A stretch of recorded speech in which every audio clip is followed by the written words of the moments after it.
मस्जिद नबवी में एक आदमी मुसलसल 4 दिन से गुंबद खजरा के सामने खड़े होकर कहता, या रसूल अल्लाह, मैं आपको मिलने के लिए तो आ जाता, मगर आपके साथ ही एक ऐसा आदमी लेटा है जिसने आपकी लख्ते जिगर फातिमा के साथ जुल्म किया, जिसने फातिमा को बागे फदक में हिस्सा नहीं दिया।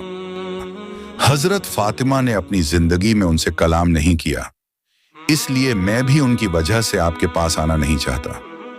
फातिमा का हुक्म सर आंखों पर, या रसूल अल्लाह, आपके जाने के बाद आपकी औलाद पर आपके सहाबा ने न जाने कौन से जुल्म किए।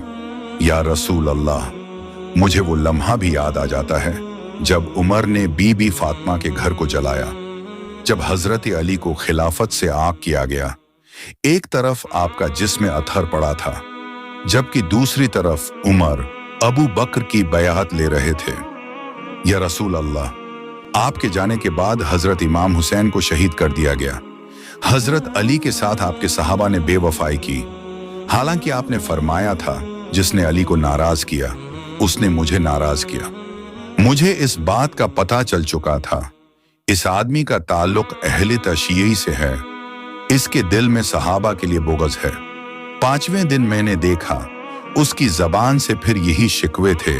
वो हर सहाबी का नाम लेकर बता रहा था, या रसूल अल्लाह, मैंने 2 दिन बाद चले जाना है, मगर इस बात का जिंदगी भर अफसोस रहेगा कि आपके साथी हजरत अली के साथ वफादार नहीं रहे थे।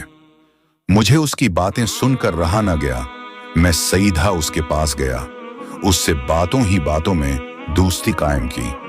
वो आदमी हमारे इलाके का था, जिसका नाम साबिर नकवी था। मैंने उसे कहा, आज का खाना मेरी तरफ से। चनांचा में उसे एक बेहतरीन से होटल में लेकर गया। खाना खाने के बाद हम बातों में मसरूफ हो गए। ज़ोहर की नमाज पढ़ने के लिए हम लोग मस्जिद नबवी में आ गए। उसने अपने अकीदे के मुताबिक नमाज पढ़ी। नमाज पढ़ने के बाद मैंने पूछा, भाई, आप रौज़ा रसूल पर क्यों नहीं जाते? वो कहने लगा, वहां पर 2 ऐसी शख्सियत हैं जिनको हम अहले तशय्यी नहीं मानते।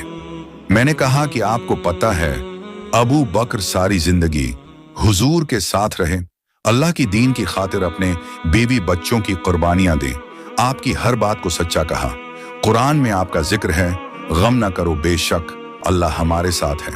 हदीस में है, हुजूर ने फरमाया, लोगों में मुझ पर सबसे ज्यादा एहसान करने वाला अबू बकर है। हुजूर के विसाल के बाद पूरी मदीना में गम का पहाड़ टूट पड़ा। आपने फरमाया, जो मोहम्मद की इबादत करता है वो जान ले कि मोहम्मद वफात पा चुके हैं, और जो अल्लाह की इबादत करता है अल्लाह जिंदा है, वो कभी नहीं मरेगा। फिर वो शिया कहने लगा, अबू बकर ने खिलाफत पर क्यों कब्जा किया? मैंने कहा, पहली बात, अबू बकर ने खिलाफत नहीं मांगी, बल्कि उमर और अबू उबैदा बिन जर्राह ने उनका हाथ खड़ा किया, इसके बाद उनकी बैअत की। दूसरा, मुझे ये बताओ, क्या खिलाफत के बाद अबू बकर ने सोने का महल बनाया? क्या उनके बच्चे अच्छे लिबास पहनने लगे? क्या अबू बकर ईमानदार नहीं थे? वो कहने लगा, आपकी बात 100% ठीक है कि अबू बकर ईमानदार थे।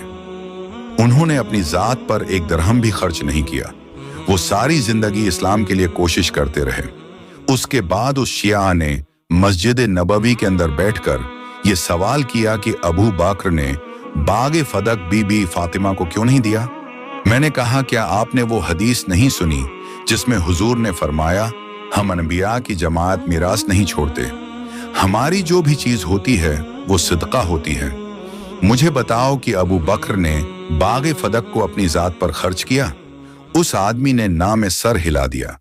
इसके बाद वो हजरत उमर के बारे में कहने लगा, उमर ने फातिमा के घर को क्यों जलाया?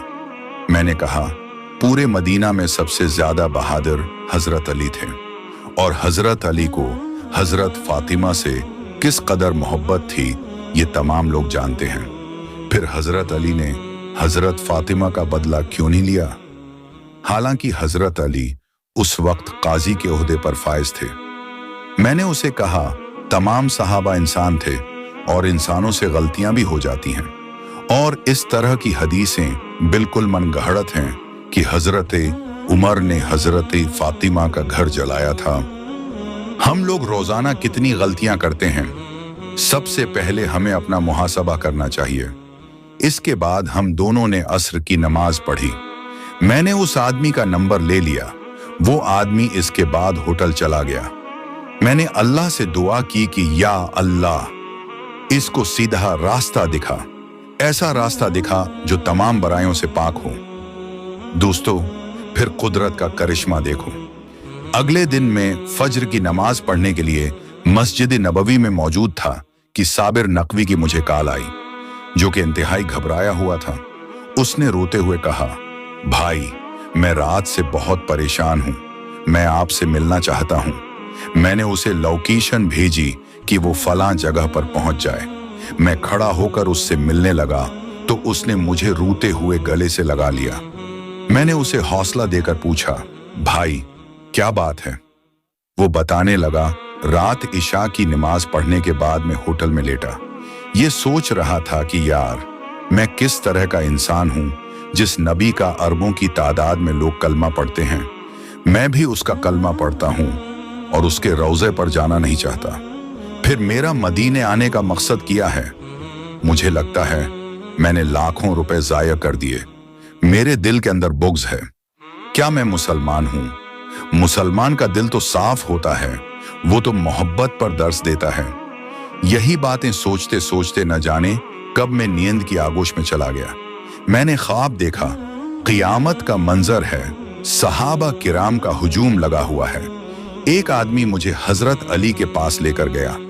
हजरत अली ने मुझे देखा तो उनके चेहरे का रंग बदल गया। आपने कहा, इसे मेरी नजरों से दूर कर दो, ये मुझसे किस तरह मोहब्बत कर सकता है? क्या मैंने कभी कहा कि अबू बकर को न मानो, उनके बारे में बुग़्ज़ रखो? पूरी दुनिया की किताबें छान लो, मेरा एक भी लफ्ज अबू बकर के बारे में दिखा दो। क्या मैंने इसे कहा था कि हजरत उमर के खिलाफ बातें करो? ये मुझे मेरे नबी के सामने शर्मिंदा करेगा। लिहाजा इसे कहो कि मेरी नजरों से दूर हो जाए। इसे कहो कि ये मदीना से निकल जाए। जो अबू बकर उमर के रोजे पर नहीं जाता, उससे अली का कोई ताल्लुक नहीं। इसके बाद साबिर नकवी जोर जोर से रोते हुए कहने लगा, भाई, आप सच्चे थे। हमें सहाबा के बारे में कोई ऐसे अल्फाज नहीं बोलने चाहिए जिससे अल्लाह और उसका रसूल नाराज हों। वो कहने लगा, अब मैं रौजा रसूल पर जाना चाहता हूं। खुदा के लिए मुझे रौजा रसूल रियाजुल जन्नह में लेकर चलें। हम दोनों वहां से उठे। उसके बाद रौजा रसूल की जानिब चल पड़े। उसकी आंखों से आंसुओं का न थमने वाला सैलाब था। वो साबिर नकवी, जिसके दिल में सहाबा के बारे में बुग़्ज़ था, जो रौजा रसूल के बाहर खड़े होकर शिकवे करता था, उसका दिल यूं बदल जाएगा, मैंने सोचा भी नहीं था। वो रौजा रसूल के सामने खड़े होकर अबू बकर और उमर से माफिया मांगने लगा। मुझसे कहने लगा, भाई, आप एक जगह बैठ जाओ, जबकि मैं आज सारा दिन हुजूर के रोजे पर चक्कर लगाना चाहता हूं। मेरा दिल करता है मैं बार बार जाऊं और उन सुनहरी जालियों को देखता रहूं। दोस्तों, ये लम्हा ऐसा था जो मेरे दिल में कैद हो गया। मैं आज तक उस लम्हे को भुला ना सका। तमाम देखने वाले, हुजूर से मोहब्बत करने वाले कमेंट बॉक्स में सलाम या रसूल अल्लाह जरूर लिखें। शुक्रिया।